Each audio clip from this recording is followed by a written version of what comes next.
Hello and welcome to WBPSC the success strategy by Unacademy. আমি অরিন্দম বিশ্বাস তোমাদের জন্য কারেন্ট অ্যাফেয়ার্সের বিভিন্ন সিরিজ নিয়ে আলোচনা করছি। আমরা গত ভিডিওগুলোতে অক্টোবর মাসের বাছাই করা কারেন্ট অ্যাফেয়ার্স নিয়ে আলোচনা করেছি। তোমরা সেগুলোকে ভিজিট করে নিজেদের প্রিপারেশনটা একবার ঝালিয়ে নিতে পারো। আমরা এই সেগমেন্টের লাস্ট 6 মান্থের কারেন্ট অ্যাফেয়ার্সগুলো নিয়ে আলোচনা করব। সেগুলো বিভিন্ন সেগমেন্ট ওয়াইজ করব। আগে ভিডিওতে আমরা বলেছিলাম যে সেগমেন্ট ওয়াইজ তোমরা যদি করে রাখো তাহলে তোমাদের পরীক্ষার আগে একবার রিক্যাপ করতে খুব সুবিধা হবে। তো আজকে আমরা অক্টোবর মাসের লাস্ট 6 মান্থের যে বিভিন্ন অ্যাপয়েন্টমেন্টসগুলো হয়েছিল সেগুলো নিয়ে আমরা আলোচনা করব। এটা মোস্ট প্রবলি ভিডিওর পার্ট 1, কারণ এতগুলো অ্যাপয়েন্টমেন্ট হয়েছে আমরা সেটাকে দুটো ভিডিওতে কভার করার চেষ্টা করব। তো দেখা যাক, আমরা প্রথম থেকেই শুরু করি আজকে ফার্স্ট কোশ্চেন দিয়ে। আমরা এপ্রিল মাস থেকে শুরু করছি। এপ্রিল থেকে অক্টোবর যতগুলো অ্যাপয়েন্টমেন্টস আছে ইম্পর্টেন্ট যেগুলো সেগুলোকে তোমাদের সামনে আলোচনা করছি। তো ফার্স্ট যেটা রয়েছে, যে নতুন যে চিফ ভিজিলেন্স কমিশনার বা সিভিসি বলা হয় যেটাকে শর্টে, তিনি কে নিয়োগ হয়েছেন? তিনি হচ্ছেন সঞ্জয় কোঠারি। এই ব্যক্তি, তুমি পাশে ছবিটা দেখে নিতে পারো তোমরা, তাহলে একবার দেখলে তোমাদের মনে থাকবে আরও ভালো। তো সঞ্জয় কোঠারি এর আগে যে পোস্টে ছিল, তোমরা যদি জানো তাহলে তোমাদের জানাতে পারো কমেন্ট বক্সে। সেটা আজকেই আমাদের পরবর্তী সেগমেন্টগুলোতে আমরা সেটা পেয়ে যাব। তাহলে নতুন চিফ ভিজিলেন্স কমিশনার হয়েছেন সঞ্জয় কোঠারি।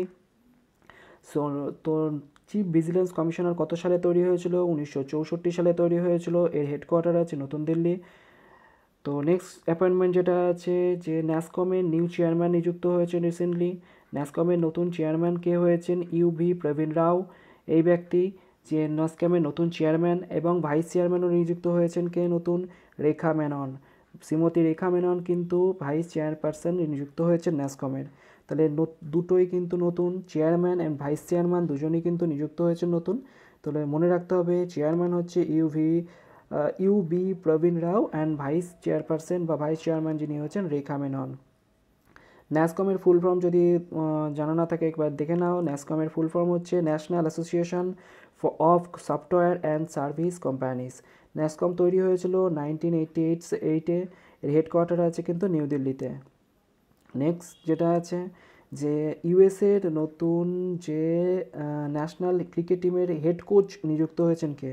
এটা ইম্পর্টেন্ট, কারণ তিনি একজন ইন্ডিয়ান, কোনো ইন্ডিয়ান ইউএসের যে হেড কোচ হিসাবে নিযুক্ত হয়েছেন সেই সোর্সে এটা কিন্তু এক্সাম পয়েন্ট অফ ভিউ থেকে ইম্পর্টেন্ট হতে পারে। তাহলে হেড কোচ নিযুক্ত হয়েছেন, তার নাম হচ্ছে জে অরুণ কুমার। তিনি আমাদের ইন্ডিয়ার ফার্স্ট ক্লাস ক্রিকেটার, ক্রিকেটে অনেক খেলেছেন তিনি। তার পুরো নাম হচ্ছেন জগদীশ অরুণ কুমার। তিনি হচ্ছে বেঙ্গালোর, কর্ণাটকের বাসিন্দা। নেক্সট যে কোশ্চেনটা আমাদের আছে সেটা হচ্ছে new secretary to the president of India Ramnath Kovind. Ramnath কোবিন্দের নতুন সেক্রেটারি কিনি নিযুক্ত হয়েছেন? তিনি হচ্ছেন কপিল দেব ত্রিপাঠী, শর্টে KD ত্রিপাঠী বলা হয় যাকে। তাহলে এটা কিন্তু খুব ইম্পর্টেন্ট। প্রাইম মিনিস্টারের সেক্রেটারি, ফাইন্যান্স মিনিস্টারের সেক্রেটারি অ্যান্ড প্রেসিডেন্টের সেক্রেটারি, এই তিনটে খুব ইম্পর্টেন্ট, যেগুলো আমাদের পরীক্ষাতে বারবার ঘুরিয়ে বিভিন্নভাবে আস্ক করা হয়। তাহলে নতুন সেক্রেটারি কে হয়েছেন? রামনাথ কোবিন্দ। আমাদের প্রেসিডেন্ট অফ ইন্ডিয়া রামনাথ কোবিন্দের নতুন সেক্রেটারি হচ্ছেন কপিল দেব ত্রিপাঠী। তিনি একজন IAS অফিসার, 1980 এর ব্যাচের IAS অফিসার হয়েছিলেন তিনি আসাম মেঘালয় ক্যাডারের থেকে। তিনি অ্যাকচুয়ালি আসাম মেঘালয় ক্যাডারের IAS অফিসার। এর আগে কে ছিলেন? সঞ্জয় কোঠারি। আমরা আগে বলেছিলাম যে সঞ্জয় কোঠারি কিন্তু, যিনি সিবিসি, বর্তমানে তিনি এখন কোথায় আছেন? সিবিসি এর চেয়ারম্যান আছেন। সেন্ট্রাল ভিজিলেন্স কমিশনের যে চেয়ারম্যান, তিনি কিন্তু এখন সঞ্জয় কোঠারি। তিনি যখন তাকে এখান থেকে যখন সিবিসি করা হয়, তার জায়গায় নেওয়া আসা হয় আমাদের কপিল দেব ত্রিপাঠীকে। কপিল দেব ত্রিপাঠী এখন বর্তমানে প্রেসিডেন্টের সেক্রেটারি পদে আছেন। নেক্সট রয়েছেন বম্বে হাইকোর্ট। বম্বে হাইকোর্টের নতুন চিফ জাস্টিস হিসাবে নিযুক্ত হয়েছেন কে? তিনি হচ্ছেন জাস্টিস দীপঙ্কর দত্ত। জাস্টিস দীপঙ্কর দত্ত একজন বাঙালি। তিনি কলকাতাতে জাজ হিসাবে, তিনি কলকাতাতে জাজ হিসাবে ছিলেন অনেক দিন। আর বম্বে হাইকোর্ট এস্টাবলিশড হয়েছিল 1862-তে বম্বে হাইকোর্ট এস্টাবলিশড হয়েছিল। বোঝা গেছে? তাহলে আমরা নেক্সট কোশ্চেনে যাই। নেক্সট অ্যাপয়েন্টমেন্ট যেটা আছে, তোমরা এগুলো খাতা পেনে নোট ডাউন করে নিতে পারো বা প্রত্যেকটাকে স্ক্রিনশট নিয়ে রেখে দিতে পারো। নেক্সট যে অ্যাপয়েন্টমেন্টটা আছে সেটা হচ্ছে new MD managing director and chief economic officer, যিনি আছেন পেটিএম জেনারেল ইন্স্যুরেন্স কোম্পানি। এটা জেনারেল ইন্স্যুরেন্স কোম্পানি আছে আমাদের, যে পেটিএম যে মোবাইল ওয়ালেট যে কোম্পানি আছে তাদের একটা জেনারেল ইন্স্যুরেন্স কোম্পানিও আছে। তার নতুন যে এমডি অ্যান্ড সিইও পদে কে নিযুক্ত হয়েছেন? বিনীত অরোরা। বিনীত অরোরা হচ্ছে রিসেন্টলি পেটিএম জেনারেল ইন্স্যুরেন্স লিমিটেডের এমডি অ্যান্ড সিইও পদে নিযুক্ত হয়েছেন। বিনীত অরোরা এই ব্যক্তি, তিনি হচ্ছেন এই পেটিএমের যে ইন্স্যুরেন্স কোম্পানির যে হেডকোয়ার্টার কোথায় আছে? নিউ দিল্লিতে। আর এই ইন্স্যুরেন্স কোম্পানিটা ফর্ম হয়েছিল 2018 সালে। মনে রাখার বিষয়গুলো এইগুলো, সমস্তগুলো ফ্যাক্ট, এগুলো ফাইল অফ ফ্যাক্ট হিসাবে বা এক্সট্রা ফ্যাক্ট হিসাবে তোমরা কিন্তু সবসময় নোট ডাউন করে রাখবে, কারণ একটা কারেন্ট অ্যাফেয়ার্সের সাথে সাথে তার স্ট্যাটিক পোর্শনগুলোও কিন্তু পরীক্ষাতে বিভিন্নভাবে জিজ্ঞাসা করা হয়, তো তার জন্য নিজেদেরকে প্রিপেয়ার করে রাখবে। Next, appointment spokesperson of ministry of external অ্যাফেয়ার্সকে নিযুক্ত হয়েছেন। মানে প্রধান যে বক্তা হিসাবে মিনিস্ট্রি অফ এক্সটার্নাল অ্যাফেয়ার্স, বিদেশ মন্ত্রী মন্ত্রকের প্রধান বক্তা হিসাবে রিসেন্টলি কাকে নিয়োগ করা হয়েছে? অনুরাগ শ্রীবাস্তবাকে বর্তমানে হচ্ছে মিনিস্ট্রি অফ এক্সটার্নাল অ্যাফেয়ার্সের স্পোকস পারসন হিসেবে নিযুক্ত হয়েছেন। তিনি একজন ডিপ্লোম্যাট ছিলেন, তিনি হচ্ছেন foreign service officer. Indian IFS যেটা রয়েছে আমাদের, Indian foreign service, IPS, IAS and IFS, তিনটে মেন ক্যাটাগরি রয়েছে। তাহলে ইন্ডিয়ান ফরেন সার্ভিসের যে অফিসার ছিলেন তিনি হচ্ছেন এখন, তার আগে তিনি হচ্ছে অ্যাম্বাসেডর হিসাবে কোথায় কোথায় কাজ করেছেন? ইথিওপিয়াতে এবং বিভিন্ন আফ্রিকান কান্ট্রিতে তিনি কিন্তু অ্যাম্বাসেডর হিসাবে কাজ করেছেন। আর মিনিস্টার অফ এক্সটার্নাল অ্যাফেয়ার্স এখন বর্তমানে কে? তিনি হচ্ছেন সুব্রামানিয়াম জয়শঙ্কর। জয়শঙ্কর নামে আমরা যাদেরকে চিনি, সেটা হচ্ছে আমাদের বিদেশ মন্ত্রী কে আছে? জয়শঙ্কর। তিনি কিন্তু আগে হচ্ছে বিদেশ মন্ত্রকের সেক্রেটারি ছিলেন জয়শঙ্কর। তো বোঝা গেল। নেক্সট যে অ্যাপয়েন্টমেন্টটার দিকে যাই আমরা, ফার্স্ট জাজ। এটা কিন্তু জম্মু কাশ্মীর রিলেটেড যে কোনো কারেন্ট অ্যাফেয়ার্স কিন্তু খুব ইম্পর্টেন্ট, পরীক্ষাতে এগুলো কিন্তু খুব আই ক্যাচিং হিসাবেই থাকবে। The first judge of the common Jammu and Kashmir High Court and Ladakh High Court। তাহলে হচ্ছে জম্মু কাশ্মীর হাইকোর্ট, আমরা জানি যে আর্টিকেল 370 পরে জম্মু কাশ্মীর এবং লাদাখ দুটো আলাদা ইউনিয়ন টেরিটরিতে বিভক্ত হয়েছে। তাদের একটা কমন যে হাইকোর্টের যে জাজ হিসেবে নিযুক্ত হয়েছেন, প্রথম জাজ নিযুক্ত হচ্ছেন কে? জাস্টিস রজনীশ অসওয়াল। নামটা মনে রাখবে, এটা কিন্তু আগামী বেশ কয়েকটি এক্সামের জন্য খুব ইম্পর্টেন্ট। এটা একটা স্ট্যাটিক জিকে হয়েও থেকে যাবে, তো এটা কিন্তু তোমরা নোট ডাউন করে রাখতে পারো। জাস্টিস রজনীশ অসওয়াল, ফার্স্ট জাজ of the common Jammu and Kashmir high court and Ladakh হাইকোর্টের প্রথম কমন জাজ হিসাবে নিযুক্ত হলেন। তো এখন হচ্ছে এইটা নিয়ে আমরা যে নতুন ডিভিশনের পর আর্টিকেল 370 পর এখন টোটাল আমাদের স্টেট কতগুলো কান্ট্রিতে রয়েছে? 28খানা স্টেট হয়েছে, আর ইউনিয়ন টেরিটরি এখন কিন্তু 9টা হয়ে গেছে, বর্তমানে ইউনিয়ন টেরিটরি 9টা। তাহলে Jammu and Kashmir ceases to be exist as a state, মানে এটা স্টেট থেকে এখন কনভার্টেড হয়ে গেল দুটো ইউনিয়ন টেরিটরিতে, একটা Jammu and Kashmir union territory, একটা লাদাখ। তাতে টোটাল আমাদের ইউনিয়ন টেরিটরি হয়ে গেছে লাদাখ। এই কোশ্চেনটাও কিন্তু খুব আসবে যে এখন দেশের টোটাল রাজ্য সংখ্যা কত আর টোটাল হচ্ছে কেন্দ্রশাসিত অঞ্চল বা ইউনিয়ন টেরিটরির সংখ্যা কত। তাহলে এই দুটো ফ্যাক্ট কিন্তু মনে রাখতে হবে, রাজ্য সংখ্যা 28 আর ইউনিয়ন টেরিটরিজ বা কেন্দ্রশাসিত অঞ্চল 9টা। বোঝা গেল। Next question, first woman director general of police in কেরালার যে নতুন যে ডিজিপি বা ডাইরেক্টর জেনারেল অফ পুলিশ নিযুক্ত হয়েছেন ফার্স্ট ওম্যান হিসাবে, প্রথম মহিলা হিসাবে কে? সি রেখা কিন্তু প্রথম ডিজিপি হিসাবে, কেরালার প্রথম মহিলা ডিজিপি হিসেবে নিযুক্ত হয়েছেন। এটাও খুব ইম্পর্টেন্ট, ওম্যান এম্পাওয়ারমেন্ট রিলেটেড যেহেতু এটা, তাই এটা কিন্তু এক্সাম পয়েন্ট অফ ভিউ থেকে খুব ইম্পর্টেন্ট হতে চলেছে। নেক্সট, কেরালা সম্বন্ধে স্ট্যাটিক পোর্শনগুলো আমরা সবসময় মনে রাখার চেষ্টা করবো, একবার রিক্যাপ করার চেষ্টা করব। কেরালার গভর্নর পদে আছেন আরিফ মোহাম্মদ খান, ক্যাপিটাল হচ্ছে ত্রিভন্তপুরম, আর চিফ মিনিস্টার হচ্ছে পিনারাই বিজয়ন। বোঝা গেল। Next question, next president to the new development bank, যে আমাদের নিউ ডেভেলপমেন্ট ব্যাঙ্ক আমাদের আছেন, যে ব্রিক্সের যে নিউ ডেভেলপমেন্ট ব্যাঙ্ক তৈরি হয়েছে, তার নতুন প্রেসিডেন্ট পদে কে নিযুক্ত হয়েছেন? এটা কিন্তু খুব ইম্পর্টেন্ট। তার নাম হচ্ছে মার্কাস ট্রোজিও নতুন নিউ ডেভেলপমেন্ট ব্যাঙ্কের নতুন প্রেসিডেন্ট বা নেক্সট যে প্রেসিডেন্ট পদে তার মনোনয়ন হয়েছে, তিনি অ্যাপয়েন্টেড হবেন। আর তার সাথে সাথে কিন্তু নিউ ডেভেলপমেন্ট ব্যাংকের ভাইস প্রেসিডেন্টও নিযুক্ত হচ্ছেন। আর চিফ রিস্ক অফিসার, তাহলে অনিল কিশোরা কিন্তু দুটো পদে, অনিল কিশোরা এই ব্যক্তি কিন্তু তার দুটো পদ, এক নাম্বার হচ্ছে ভাইস প্রেসিডেন্টের পদ সামলাবেন, আর একটা হচ্ছে চিফ রিস্ক অফিসার হিসাবের পদও কিন্তু তিনি অনিল কিশোরা ব্যক্তিটি সামলাবেন। তাহলে নিউ ডেভেলপমেন্ট ব্যাংকের 3টে নিয়োগ হয়েছে। প্রেসিডেন্ট নিয়োগ হয়েছে, তার নাম হচ্ছে মার্কাস ট্রোজিও কিন্তু প্রেসিডেন্ট নিযুক্ত হলেন। আর ভাইস প্রেসিডেন্ট নিযুক্ত হলেন অনিল কিশোরা ভাইস প্রেসিডেন্ট হিসেবে নিযুক্ত হলেন। তার সাথে সাথে চিফ রিস্ক অফিসার হিসাবেও কিন্তু অনিল কিশোরা নিযুক্ত হয়েছেন। মাই আন্ডারস্টুড। নেক্সট যেটা রয়েছে ইনফরমেশন, যেটা রয়েছে আমাদের এই নিউ ডেভেলপমেন্ট ব্যাংকের হেডকোয়ার্টার কোথায়, এটা চায়নার সাংহাইতে অবস্থিত। এটা তৈরি হয়েছিল 2014 সালের 15 জুলাই। আর এর প্যারেন্ট অর্গানাইজেশন হচ্ছে ব্রিক্স, মানে এটা হচ্ছে ব্রিক্স গোষ্ঠীর একটা ব্যাংক। আর এর ফার্স্ট যে প্রেসিডেন্ট হয়েছিল তিনি হয়েছিল আমাদের ইন্ডিয়ান KV কামাত, ছিলেন নিউ ডেভেলপমেন্ট ব্যাংকের ফার্স্ট প্রেসিডেন্ট। স্ট্যাটিক পোর্শনগুলো অলওয়েজ বারবার বলি, তোমরা এটা নোট ডাউন করে রাখবে, এগুলো তোমাদের জন্য খুব important. Next question, new president of Indian steel অ্যাসোসিয়েশনের নতুন প্রেসিডেন্ট নিয়োগ হয়েছেন, তার নাম হচ্ছে দিলীপ ওমেন নতুন যে প্রেসিডেন্ট হিসেবে নিযুক্ত হয়েছেন। আচ্ছা, ইন্ডিয়ান স্টিল অ্যাসোসিয়েশনের হেডকোয়ার্টার রয়েছে নয়াদিল্লিতে, আর এটা এস্টাবলিশড হয়েছিল 2014 সালে। নেক্সট অ্যাপয়েন্টমেন্টের দিকে চোখ বোলানো যাক। নিউ চেয়ারম্যান অফ দ্য নাবার্ডের নতুন চেয়ারম্যান নিযুক্ত হয়েছেন। এটাও কিন্তু আগামী এক্সামগুলোতে তোমাদের জন্য মারাত্মকভাবে ইম্পর্টেন্ট হতে চলেছে। তাহলে নতুন যে নাবার্ডের চেয়ারম্যান হিসাবে নিযুক্ত হয়েছেন তার নাম হচ্ছে গোবিন্দা রাজুলা চিন্তালা নাবার্ডের নতুন চেয়ারম্যান হিসাবে নিযুক্ত হলেন। রিসেন্ট অ্যাপয়েন্টমেন্টের মধ্যে এটা কিন্তু খুব গুরুত্বপূর্ণ।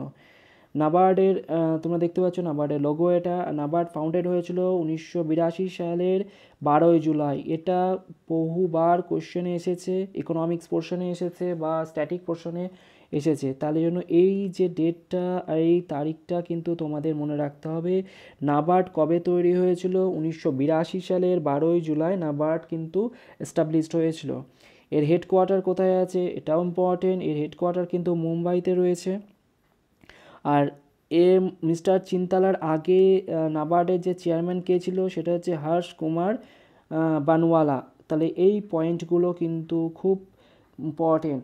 তাহলে হচ্ছে নাবার্ডের নতুন যে চেয়ারম্যান পদে আসলেন তার নাম হচ্ছে গোবিন্দা রাজুলা চিন্তালা বা মিস্টার চিন্তালা। তোমরা টাইটেলটা মনে রাখতে পারো, শুধু টাইটেলটা মনে রাখতে পারো। এই ব্যক্তিটি হচ্ছে নতুন চেয়ারম্যান হিসাবে নিযুক্ত হলেন নাবার্ডের, মিস্টার চিন্তালা।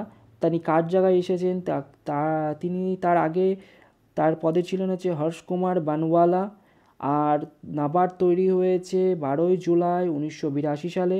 আর নাবার্ডের হেডকোয়ার্টার রয়েছে কোথায়? মুম্বাইতে। বোঝা গেল?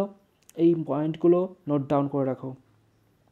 নেক্সট কোয়েশ্চেন যেটা আমাদের আছে অ্যাপয়েন্টমেন্ট, যেটা বলতে পারি secretary to the ministry of woman and child development. Woman and child ডেভেলপমেন্টের যে সেক্রেটারি পদে কে নিযুক্ত হয়েছেন? Ministry of woman and child development এর সেক্রেটারি পদে নিযুক্ত হয়েছেন অজয় টিরকে নতুন সেক্রেটারি হিসেবে নিযুক্ত হলেন। এবার হচ্ছে এই woman and child development, ministry of woman and child development, এই মিনিস্ট্রিটা তৈরি হয়েছিল কিন্তু 2006 সালে। তার আগে কিন্তু এই মিনিস্ট্রিটা আলাদা করে এক্সিস্ট করতো না। এর হেডকোয়ার্টার রয়েছে কিন্তু নিউ দিল্লিতে। যেহেতু এটি government organisation and government ministry, তাই এটা অবভিয়াসলি নিউ দিল্লিতেই থাকবে। আর যে কারেন্ট যে মিনিস্টার কে রয়েছেন, ministry of woman and child development, শিশু এবং নারী শিক্ষা মন্ত্রী কে রয়েছেন? স্মৃতি জুবিন ইরানি রয়েছেন, কিন্তু বর্তমান শিশু এবং woman and child development ministry পদে রয়েছেন। তাহলে সেক্রেটারি পদে কে নিযুক্ত হলেন? সেক্রেটারি পদে নিযুক্ত হলেন হচ্ছে অজয় টিরকে। আর এর মিনিস্ট্রি পদে রয়েছে মিনিস্টারকে, women and child development minister হচ্ছে স্মৃতি ইরানি রয়েছেন women and child development minister. এটা তৈরি হয়েছিল 2006 সালে। ব্যাস এইগুলো জাস্ট মনে রাখলেই তোমাদের কাজ হয়ে যাবে। Next ambassador of India to United Nation. তাহলে ইউনাইটেড নেশন বা ইউএন যেটা আমরা শর্টে বলি ইউএন, তাহলে ইউএনের যে নতুন অ্যাম্বাসেডার, নেক্সট যে অ্যাম্বাসেডার ইন্ডিয়া থেকে তা নির্বাচিত হয়েছেন, তিনি কে? তিনি হচ্ছেন টি.এস. তিরুমূর্তি। টি.এস. তিরুমূর্তি কিন্তু নতুন অ্যাম্বাসেডার হিসাবে ইন্ডিয়াকে রিপ্রেজেন্ট করবে ইউএনএ তিনি। তাহলে এটাও কিন্তু খুব ইম্পর্টেন্ট, কেন ইউনাইটেড নেশন রিলেটেড যে কোনো জিনিস কিন্তু খুব ইম্পর্টেন্ট। অ্যান্ড তিনি ভারতের থেকে প্রতিনিধিত্ব করতে চলেছেন টি.এস. তিরুমূর্তি। আচ্ছা, ইউনাইটেড নেশন নিয়ে আমরা যদি স্ট্যাটিক পোর্শনগুলো দেখে নিই, ইউনাইটেড নেশনের জেনারেল সেক্রেটারি জেনারেল কে রয়েছেন বর্তমানে? অ্যান্টোনিও গুইতেরেস। ইউনাইটেড নেশনের লোগো এরকম দেখতে আছে অনেকটা। আর ইউনাইটেড নেশনের হেডকোয়ার্টার কোথায় আছে? এটা হচ্ছে new York, United states. United Nation বা বিভিন্ন যে ইন্টারন্যাশনাল অর্গানাইজেশনের যে হেডকোয়ার্টার রিলেটেড যদি আমরা ভিডিও যদি পারি আমরা পরবর্তীকালে এটাকে প্রোভাইড করার চেষ্টা করব। এগুলো খুব ইম্পর্টেন্ট, পরীক্ষাতে কোনো না কোনো একটা ইন্টারন্যাশনাল অর্গানাইজেশনের হেডকোয়ার্টারগুলো রিলেটেড বহু কোশ্চেন কোনো না কোনো চলেই আসে এক্সামে। আচ্ছা, ইউনাইটেড নেশন তৈরি হয়েছিল 24শে অক্টোবর 1945 সালে। এটা কোথায় তৈরি হয়েছিল? এটা San Francisco, United states of আমেরিকাতে। তাহলে হেডকোয়ার্টারটা ইম্পর্টেন্ট। হেডকোয়ার্টার কোথায়? নিউ ইয়র্কে রয়েছে হেডকোয়ার্টার। নিউ ইয়র্ক কোথায় নিশ্চয়ই জানো তোমরা। আর এর সেক্রেটারি জেনারেল রয়েছে অ্যান্টোনিও গুইতেরেস। অ্যান্টোনিও গুইতেরেস এর সেক্রেটারি রয়েছে। আর এটা তৈরি হয়েছিল 24শে অক্টোবর, কিন্তু ইউনাইটেড নেশন ডে পালন করা হয়। তাই এই প্রত্যেকটা পয়েন্ট কিন্তু খুব ইম্পর্টেন্ট, এগুলোকে নোট ডাউন করে রেখো। বোঝা গেল? নেক্সট অ্যাপয়েন্টমেন্টের দিকে আমরা যাই তাহলে। Secretary to the ministry of micro small and medium enterprises, শর্টে আমরা যেটাকে MSME বলি। MSME যে মিনিস্ট্রি রয়েছে, MSME মিনিস্ট্রির যে সেক্রেটারি যে পদে যিনি রয়েছেন তিনি কে নিযুক্ত হলেন recently? Arvind Kumar Sharma. Arvind Kumar Sharma MSME secretary পদে নিযুক্ত হলেন। MSME কিন্তু এই ক্ষেত্রটার ওপর কিন্তু সরকার খুব এখন জোর দিচ্ছে, তাই এই রিলেটেড যে কোনো কারেন্ট অ্যাফেয়ার্স হোক বা স্ট্যাটিক পোর্শন হোক তোমরা কিন্তু এটা দেখে রাখতে পারো। তাহলে সেক্রেটারি হলেন কে? অরবিন্দ কুমার শর্মা এই ব্যক্তি। তাহলে MSME যে হেডকোয়ার্টার রয়েছে উদ্যোগ ভবন, নিউ দিল্লি, এটা তৈরি হয়েছিল 2007 সালে। আর এখানে যে কারেন্ট যে মিনিস্টার অফ MSME রয়েছেন শ্রী নীতিন গডকরি। তাহলে MSME মিনিস্টার যে পদে রয়েছেন কে? হেডকোয়ার্টার তো নিশ্চয়ই আমাদের আলাদা করে মনে রাখতে হবে না, কারণ এটা নতুন দিল্লি বা নিউ দিল্লিতেই হবে। আর এটা তৈরি হয়েছিল কিন্তু 2007 সালে। আর MSMEর লোগোটা এরকম, ঠিক লোগো বা তাদের যে প্রতীকটা রয়েছে এরকম। Next appointment Wasim Jaffer. ওয়াসিম জাফর আমরা জানি আমাদের একটা fabulous test cricketer of India, Indian হয়ে বহু টেস্টে ওপেনিং করেছেন তিনি। ওয়াসিম জাফর রিসেন্টলি কোন টিমের হচ্ছে হেড কোচ হিসাবে নিযুক্ত হলেন? তিনি হচ্ছে উত্তরাখণ্ড টিমের যে হেড কোচ হিসাবে কিন্তু নিযুক্ত হলেন ওয়াসিম জাফর। ওয়াসিম জাফর যে এখনও তিনি খেলে যাচ্ছেন, তিনি বিদর্ভ ক্রিকেট টিমের হয়ে কিন্তু রঞ্জি ট্রফিতে খেলছেন। তিনি রঞ্জি ট্রফিতে প্রচুর রান করেছেন। রিসেন্টলি 2018 সালে তিনি একটা রেকর্ড ব্রেকিং করেছেন। তিনি first batsman to score 11,000 run in Ranji trophy ক্রিকেটে। তিনি বহু ম্যাচ খেলেছেন, তিনি মুম্বাইয়ের হয়ে ক্রিকেট খেলেছেন, এখন বর্তমানে বিদর্ভের হয়ে ক্রিকেট খেলছেন রঞ্জি ট্রফিতে। তিনি 11,000 রান পূর্ণ করেছেন। আর সৌরাষ্ট্র কিন্তু বর্তমান যে রঞ্জি ট্রফি উইনার বা রঞ্জি ট্রফি টাইটেল যে বর্তমান যে রঞ্জি ট্রফি টাইটেল কার কাছে রয়েছে? সৌরাষ্ট্র কিন্তু তাদের প্রথমবারের জন্য রঞ্জি ট্রফি জিতেছে, ওয়েস্ট বেঙ্গলকে হারিয়ে কিন্তু তারা জিতেছে। বেঙ্গলকে হারিয়ে তারা রঞ্জি ট্রফি 2020 সালে তাদের মেডেন রঞ্জি ট্রফি যেটা জিতেছে। নেক্সট অ্যাপয়েন্টমেন্টে যাই। First female president of Marylebone cricket club এমসিসির প্রথম ফিমেল প্রেসিডেন্ট হিসাবে নিযুক্ত কে হলেন? ক্লেয়ার কোনর কিন্তু প্রথম ফিমেল প্রেসিডেন্ট হিসাবে নিযুক্ত হলেন।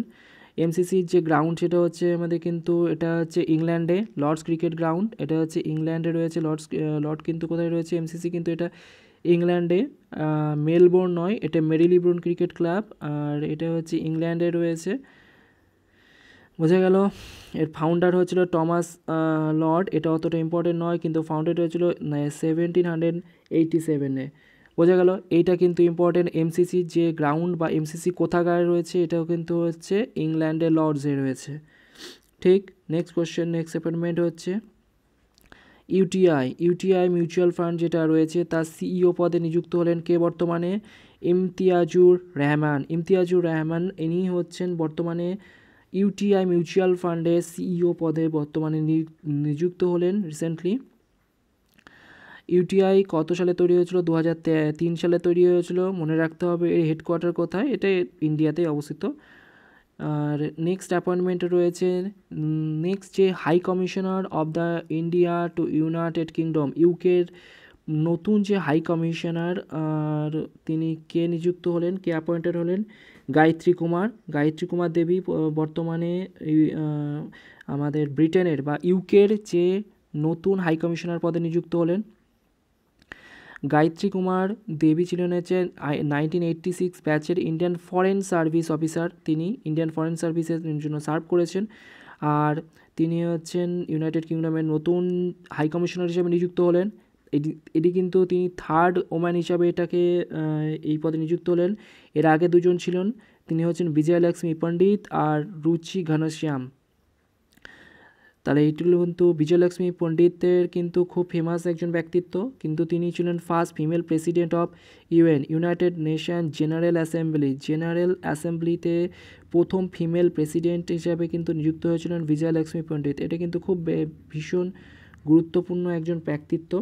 তো এটা একটা স্ট্যাটিক জিকে যে বিজয়লক্ষ্মী পণ্ডিতকে বা কোন ফিল্ডের সঙ্গে যুক্ত, বা প্রথম যে ইউনাইটেড নেশনের প্রথম female general secretary, United Nations first female general secretary হিসাবে কিন্তু জেনারেল অ্যাসেম্বলির প্রথম ফিমেল প্রেসিডেন্ট হিসাবে কিন্তু বিজয়লক্ষ্মী পণ্ডিত নিযুক্ত হয়েছিলেন।